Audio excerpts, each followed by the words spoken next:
ይገግራሉ። ክርስትና ቤትም ብፁዕ አቡነ ኤልሳ እየማረኩ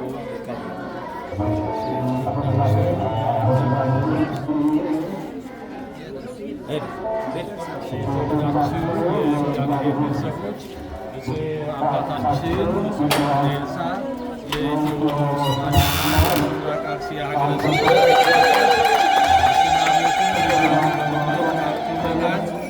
እግዚአብሔርን አመስግኑት እግዚአብሔርን።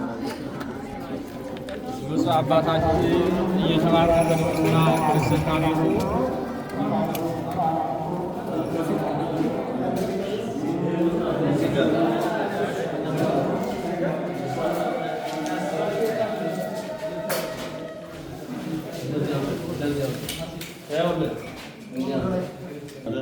እግዚአብሔር ኢየሱስ ክርስቶስ አምላክ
6 ቁጥር 13 እስከ 20 ወበሲሖ እግዚ ኢየሱስ ብሔረ ቄሳርያ ዘፊልጶስ ተስእሎሙ ለአርዳኢሁ እንዘ ይብል መነ ይብልዎ ሰብእ ለወልደ እጓለ እመሕያው። ጌታችን አምላካችን ኢየሱስ ክርስቶስም የፊልጶስ አገር ወደምትሆን ወደ ቄሳርያ ከተማ በደረሰ ጊዜ ደቀ መዛሙርቱን የሰውን ልጅ ሰዎች ማን ይሉታል ብሎ ጠየቃቸው። ዮሐንስ መጥምቅ ነው የሚሉ አሉ፣ ሌሎች ኤልያስ ነው ይሉሃል፣ እኩሌቶቹ ኤርምያስ ነው ይሉሃል፣ ያም ባይሆን ከቀደሙት ነቢያት አንዱ ነው ይሉሃል አሉት። እናንተስ ማን ትሉኛላችሁ አላቸው። ስምዖን ጴጥሮስም መልሶ አንተ የሕያው የእግዚአብሔር ልጅ ነህ አለው። ጌታችን አምላካችን ኢየሱስ ክርስቶስም መልሶ እንዲህ አለው፣ የዮና ልጅ ስምዖን አንተ ብፁዕ ነህ፣ በሰማይ ያለው አባቴ ነው እንጂ ሥጋዊ ደማዊ አልገለጠልህም። አንተ አለት እንደሆንክ እኔ እነግርሃለሁ። በዛች አለት ላይም ቤተ ክርስቲያንን እሠራታለሁ፣ የሲኦል በሮችም አይበረቱባትም። የመንግሥተ ሰማያት መክፈቻዎችም እሰጥሃለሁ። በምድር ያሰርከው በሰማይ የታሰረ ይሆናል፣ በምድርም የፈታው በሰማይ የተፈታ ይሆናል። ከዚህ በኋላ እርሱ ኢየሱስ ክርስቶስ እንደሆነ ለማንም እንዳይናገሩ አዛቸው። ሰማይና ምድር ያልፋሉ፣ ቃሌ ግን አያልፍም አላቸው ጌታችን ለደቀ መዛሙርቱ።